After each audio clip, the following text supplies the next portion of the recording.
evening all of you. So last previous classes లో ఎవరికైనా doubts ఉన్నాయమ్మా? Please confirm. ఎనీవన్?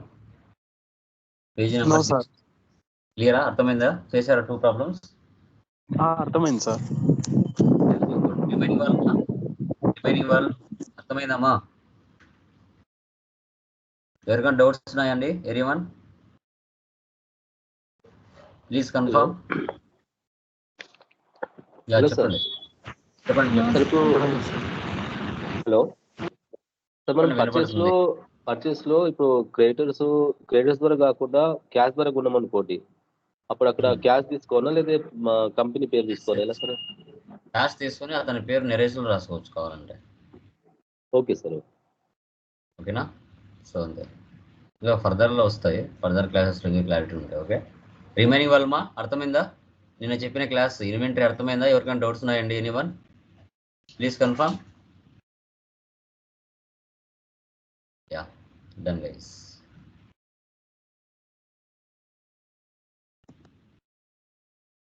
నెక్స్ట్ చూడండి, మనకి ఇన్ని రోజులు మ్యూట్ లో పెట్టుకోండి మా. Yeah, page number problem number 14, page number 67 open చేయండి. 67. యా, ఇక్కడ చూడండి, శ్రీయా ట్రేడింగ్ కంపెనీ. ఆ బాక్స్ అనేది బ్యాలెన్స్ షీట్, లయబిలిటీస్, అసెట్స్ ఉన్నాయి. టోటల్ అమౌంట్ వచ్చేసి 1,88,600 ఉంది. ఆ అమౌంట్తో మళ్ళీ ఫైనాన్షియల్ ఇయర్ అంతా బిజినెస్ చేసుకుంటూ వెళ్తాం. Capital, సన్రీ creditors values, సన్రీ డెబ్టార్ values, closing stock, assets అన్నీ ప్రీ డిఫైన్గా అక్కడ ఉన్నాయి. ఎలా వచ్చింది ఆ బాక్స్? ఏ విధంగా అక్కడ అమౌంట్ ప్రీ డిఫైన్డ్గా ఉంది? ఎవరైనా చెప్పగలరా? బ్యాలెన్స్ షీట్ అనేది ఎలా జనరేట్ అవుతుంది? ఎవరైనా చెప్తారా తెలిసిన వాళ్ళు? ఎనీవన్? ఎవరైనా చెప్పగలరా? బ్యాలెన్స్ షీట్ అనేది ఓపెనింగ్ బ్యాలెన్స్ ఏ విధంగా వస్తుంది? లెడ్జర్స్ లో పోస్ట్ చేయొచ్చు. ఇక్కడ మనం అమౌంట్ డిఫాల్ట్గా ఇచ్చాం కదా, ఎలా జనరేట్ అవుతుంది బ్యాలెన్స్ షీట్ అనేది?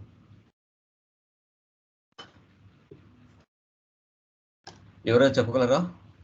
Last year closing balance next ఈ ఇయర్ కరెంట్ ఇయర్ కి ఓపెనింగ్ బ్యాలెన్స్ అవుతుంది sir.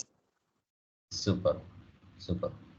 So India financial year అనేది 1 ఏప్రిల్తో స్టార్ట్ అవుతుంది, 31 3కి ఎండ్ అవుతుంది. ఇది ఇండియా ఫైనాన్షియల్ ఇయర్.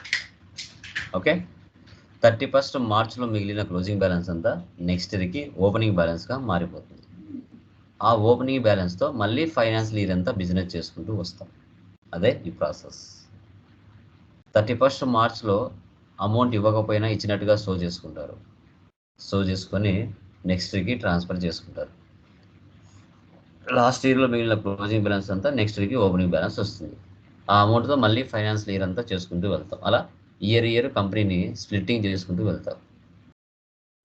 ఫస్ట్ ఇక్కడ బ్యాలెన్స్ షీట్లో ఉన్న వాల్యూస్ అన్ని ఓపెనింగ్ బ్యాలెన్స్ ఎంటర్ చేసుకొని బ్యాలెన్స్ షీట్ ఒకసారి చెక్ చేసి ఆ అమౌంట్లో మళ్ళీ ఫైనాన్షియల్ ఇయర్ అంతా బిజినెస్ ఎలా చేయొచ్చు అనేది ఇప్పుడు మనం చూద్దాం.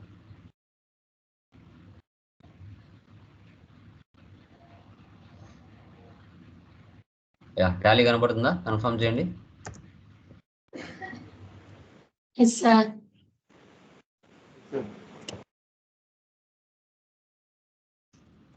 Sriya trading company, Andhra Pradesh. Control A, save. Maintain accounts first option వేసి పెట్టండి. బిల్ వైజ్ నో పెట్టండి. తర్వాత maintain inventory, integrate accounts with inventory, ఈ 2 ఆప్షన్స్ వేసి పెట్టండి. ఇంకా రిమైనింగ్ అని నో పెట్టండి. రిమైనింగ్ వాటితో మనకు పని లేదు. Accept or no, save. Okay, done. So ఇప్పుడు లెడ్జర్లోకి వెళ్దాం. లెడ్జర్స్లోకి వెళ్ళేసి ఇక్కడ మనం టైప్ చేద్దాం. ఫస్ట్ ఏముంది? క్యాపిటల్. క్యాపిటల్కి క్యాపిటల్ అకౌంట్ తీసుకుందాం. ఇక్కడ ఓపెనింగ్ బ్యాలెన్స్ ఇవ్వాలి 1 lakh. డెబిట్ ఆర్ క్రెడిట్ అనేది డిఫాల్ట్గా తీసుకుంటుంది. Next Ramesh, sundry creditors. ఇక్కడ చూడండి అమౌంట్ 20,000. Next Prakash creditors 30,000. తర్వాత Pallavi loans and liability opening balance 38,600. తర్వాత furniture fixed opening balance 18,000. Next computer fixed asset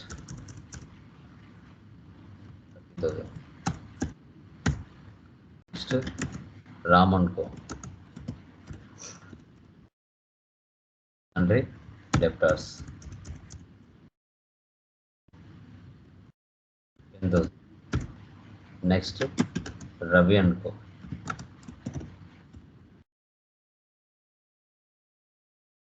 20,000.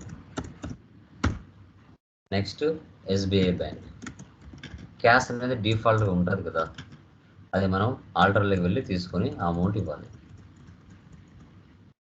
So SBI bank 20,000. Escape ఇవ్వండి. ఎస్కేప్. నెక్స్ట్ యూనిట్స్లోకి వెళ్ళండి. యూనిట్స్లోకి వెళ్ళి ఇక్కడ ఎన్ఓఎస్ అంటే నెంబర్స్. ఏం చేస్తున్నావు?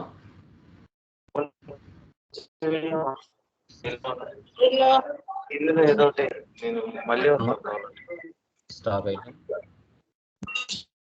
ఇక్కడ grinders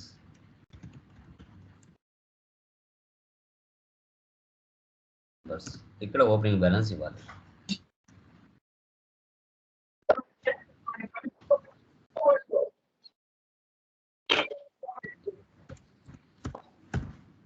next mixies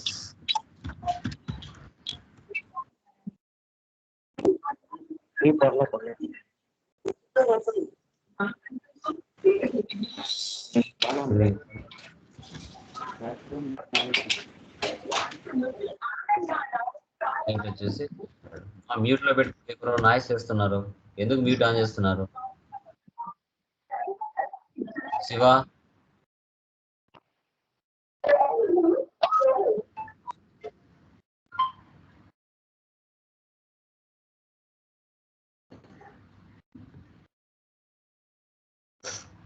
next table fan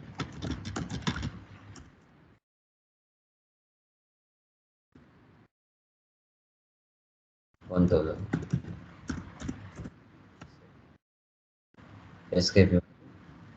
escape ఇవ్వండి. ఆల్టర్లోకి వెళ్ళండి, లెడ్జర్లోకి వెళ్ళండి, క్యాష్ వెళ్ళండి. సో ఇక్కడ 80,000.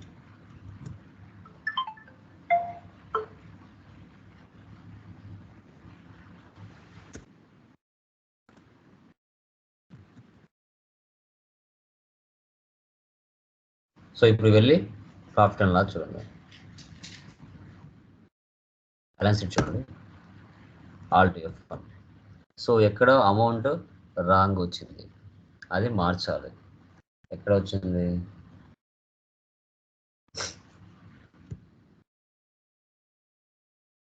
$30,000 కంప్యూటర్ ఫర్నిచర్ 18,000. తర్వాత క్యాపిటల్ 1 lakh. తర్వాత సన్రీ క్రియేటర్స్ ఇక్కడ చూడండి, ఇక్కడ వాల్యూ ఎక్స్ట్రా తీసుకున్నాం, మనం 2 lakhs తీసుకున్నాం, అది మిస్టేక్. ఆల్టర్లోకి వెళ్ళి లెక్చర్లోకి వెళ్ళి Ramesh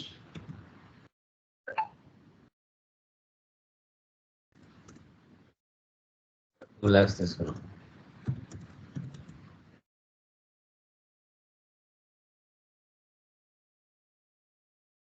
Alt F1 expand. So వచ్చింది ఇక్కడ 1,88,600. ఇప్పుడు ఈ అమౌంట్తో మళ్ళీ ఫైనాన్స్ ఇయర్ అంతా మనం బిజినెస్ చేసుకుంటూ వెళ్ళాలి. కొత్తగా వచ్చిన లెడ్జెస్ని ఆన్ ద స్పాట్ క్రియేట్ చేస్తాను. ఓకే, వచ్చేస్లోకి వెళ్తున్నాం.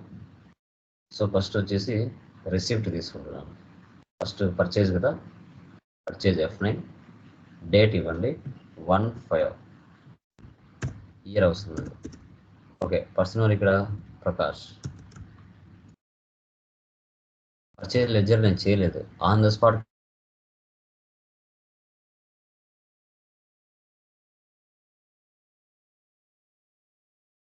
కదా.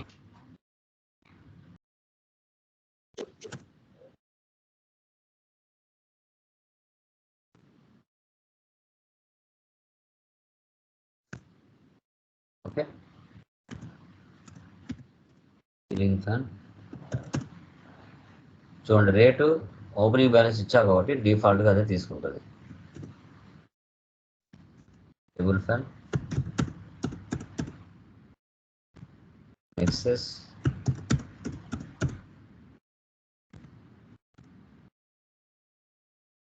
టోటల్గా 2,65,000కి మనము ప్రకాష్ నుంచి పర్చేజ్ చేయడం జరిగింది. Next 2,5 purchase from Ramesh all items 50 same అంట, డేట్ ఒకటి మార్చండి. 2,5 Ramesh same as it is, ముందు ఎలా తీసుకున్నారో అలాగే తీసుకోవాలి.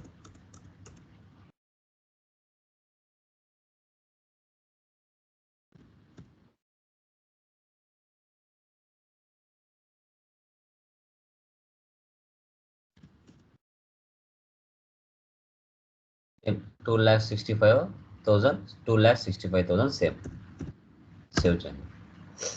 నెక్స్ట్ 16 సేల్స్ పర్సన్ ఇక్కడ రామ్ అనుకో. సేల్స్ లెడ్జర్ నేను చేయలేదు, ఆల్ట్ సి లేదంటే క్రియేట్ సేల్స్. ఓకే, ఇక్కడ చూడండి, సీలింగ్ ఫ్యాన్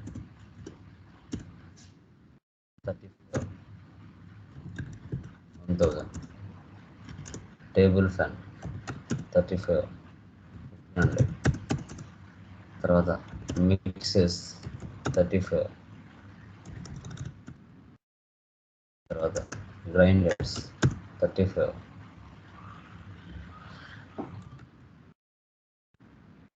ఈ అమౌంట్ ఏదైతే ఉందో ఈ అమౌంట్ కింద ట్యాక్స్ ఇవ్వాలి. ఈ అమౌంట్ పైన అంతా ఐటమ్ స్పేస్, అమౌంట్ కిందికి వస్తే 2,45,000 కిందికి వస్తే ఇది లెడ్జర్ స్పేస్, ట్యాక్స్ 4% ఉంది. ఆల్ట్ సి ఇవ్వండి, duties and taxes others percentage ఇస్తే ఇక్కడ ఇవ్వాలి, అమౌంట్ ఇస్తే లాస్ట్లో ఇవ్వాలి, ఇక్కడ 4 ఇవ్వండి. సో 2,45,000కి 9,800 ట్యాక్స్ పడింది. రెండు కలిపితే 2,54,800 మనకి అమౌంట్ టోటల్ వచ్చింది. సేవ్ చేయాలి. డేట్ మార్చాము ఇక్కడ 16 కదా, 16. Next 26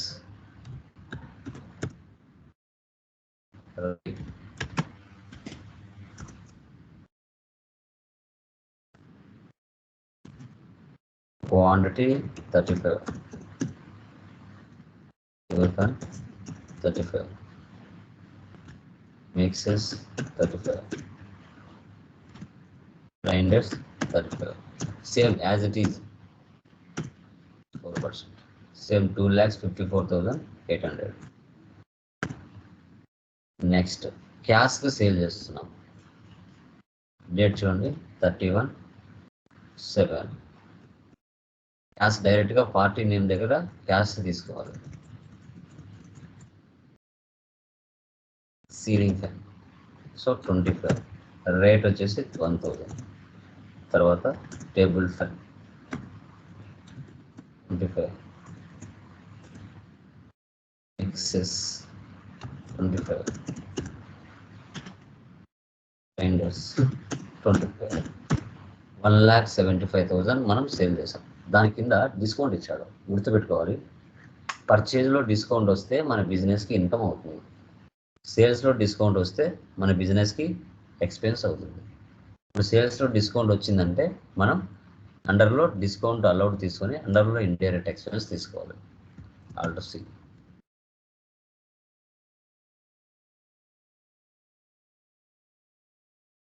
indirect expense so -5%. చూడండి 1,75,000లో -5% అంటే 8,750 రూపాయలు కట్ అయింది. ఇక్కడ కింద చూడండి టోటల్ 1,66,250 వచ్చింది. మళ్ళీ ఇప్పుడు ట్యాక్స్ యాడ్ చేసామనుకో 4%, మళ్ళీ అమౌంట్ ఇంక్రీజ్ అవుతుంది. 7,000 అమౌంట్ ఇంక్రీజ్ అయింది. చూడండి 1,73,000 వచ్చింది. సేవ్, యాక్సెప్టర్ను సేవ్. ఇలా తర్వాత received cheque from Ram and Ravi 80% of sales value. మనము రామ్ అండ్ రవికి సేల్ చేసాం, ఒక 2 lakhs 3 lakhs చేసాం అనుకోండి.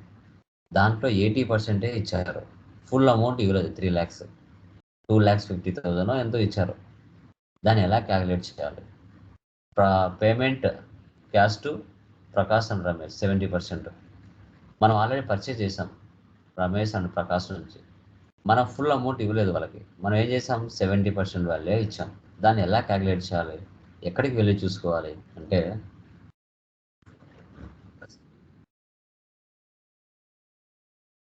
టేబుల్కి వెళ్ళండి. ఆల్ట్ F2 ఇచ్చేసి ఇక్కడ డేట్లు తీసేయండి. ఆల్ట్ F2 ఇచ్చేసి డేట్లు తీసేయండి. అప్పుడు మనం చేసిందని ఇక్కడ స్టోర్ చేస్తారు.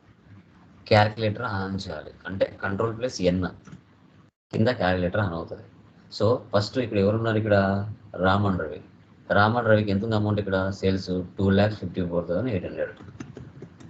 800 ఇంటూ 80/100 ఇస్తే 203,840 వచ్చింది. తర్వాత 2,65,000 ఇంటూ 70/100 1,85,500 వచ్చింది. ఓకే, ఇప్పుడు ఈ అమౌంట్ అక్కడ ఇవ్వాలి.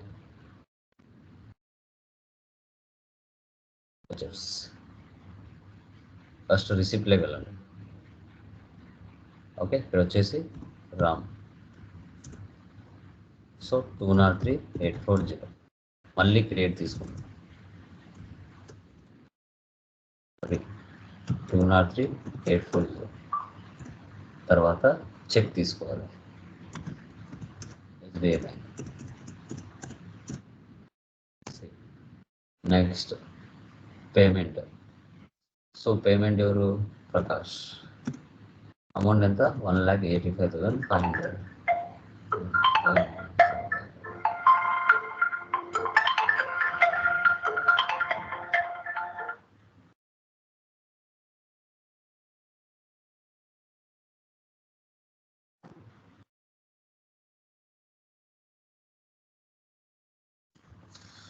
అమౌంట్ ఎంత? 1,85,500. మళ్ళీ డెబిట్ చేయండి. నైస్, 1,85,500. ఇప్పుడు ఇక్కడ క్యాష్ రెడ్ కలర్లో వచ్చింది. ఎందుకు వచ్చింది? మన దగ్గర క్యాష్ ఎక్కువ లేదు, క్యాష్ అమౌంట్ అయిపోయింది కాబట్టి రెడ్ కలర్లో చూపిస్తుంది. అదే మన అమౌంట్ యాడ్ చేస్తే మళ్ళీ నార్మల్గా వచ్చేస్తుంది. క్యాష్ పెయిడ్ టు పెట్టి క్యాష్ అంటారా. అమౌంట్ ఎంత? 2,500. Alt to see petty cash.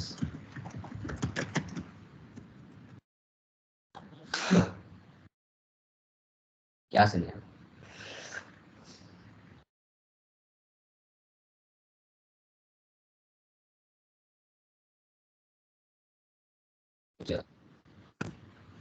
Next, payment made by cash. Next only payment. Alt to see.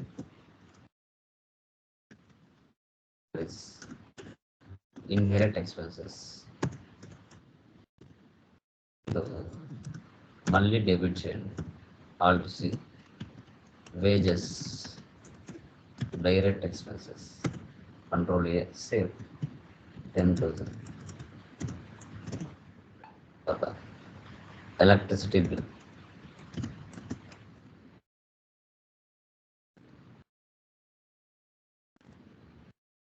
Expenses 7,000. మళ్ళీ డెబిట్ చేయండి. Alt C. Tele bill, direct expenses 3,000. మళ్ళీ డెబిట్ చేయండి. Alt C. Arrange inverse,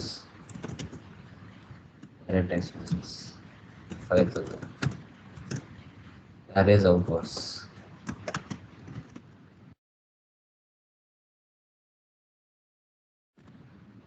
Direct expenses cash తీసుకోవాలి.